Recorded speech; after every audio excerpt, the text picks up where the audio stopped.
So, coming up on Sunday in Las Vegas, we have the return of the #1 cruiserweight in the world, Opetaia, making his Zuffa boxing debut against Brandon Glanton for the vacant Zuffa cruiserweight belt. The IBF belt will not be on the line because they've pretty much said it's us or Zuffa boxing and Dana White. Now, I'm not being funny. That is literally like saying you've got a choice between Margaret Robbie and Heather from EastEnders. While Opetaia has been IBF Cruiserweight champion, he has earned on average $200,000 as the #1 cruiserweight by a country mile. Charles Martin was IBF heavyweight champion of the world.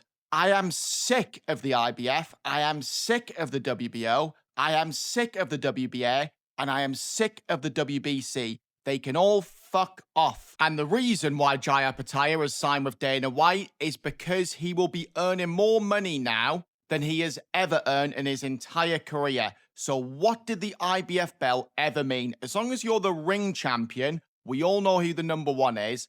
And by Opetaia becoming the Zuffa champion, that is the first step to making this Zuffa belt legit. Now, that's obviously going to take years, but as long as the ring belt's on the line, that's the only one that counts. But yeah, it's good to see Opetaia back in action. He's such an exciting fighter. Southpaw, punches so hard, he's aggressive. He's actually sent 6 of his last 7 opponents to hospital, so he's a serious puncher. He currently has a record of 29-0 with 23 wins coming via knockout, but his resume is lacking. Ellis Sorrow, Jordan Thompson, British level at best, and they should never have got a world title fight against Opetaia. But that is not Jai's fault. Nobody wants to fight him, so fair play to anyone who stepped in the ring against him. His 2 best wins by a mile come against Marius Bradis. The first win against him, he was a huge underdog, and Bradis actually broke Opetaia's jaw, but Opetaia battled through well and got the win, and then won the rematch. He was also buzzed against Sin Cara early doors, but again recovered well, and that left hand that knocked out Sin Cara was scary stuff. And anybody who faces Opetaia has to have a good chin. And it's fair to say Brandon Glanton on paper does have a very solid jaw. He has a record of 21-3 with 18 wins coming via knockout. Never been stopped. He had a career best win against Marcus Brown last time out, albeit against an inactive Marcus Brown who'd not fought for 2 years. But he did stop him in 6 rounds, 3 rounds earlier than Beterbiev did. So he can obviously whack. He's got decent power there. And you've got to say, he probably does have a puncher's chance. If Sin Cara is rocking Opetaia, and also David Nika rocked Opetaia a bit, then Glanton definitely could have the potential to stop Opetaia, but it's a very slim chance.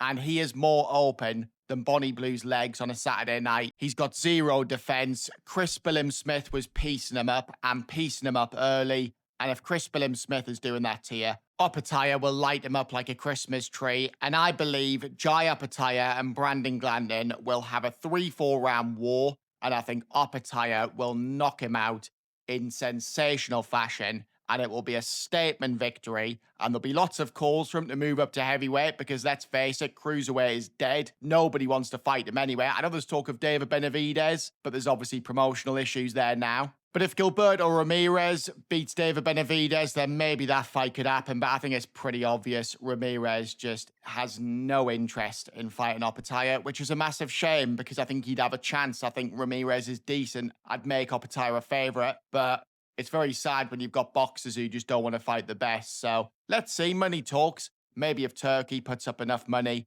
that fight could happen down the line. But first things first, Opetaia has to deal with Glanton. I'd be stunned if he didn't, and I think it should be a routine night for him. But yeah, let me know your thoughts in the comment section below anyway, guys. I know Zuffa boxing are just starting out. Lots of people want them to fail.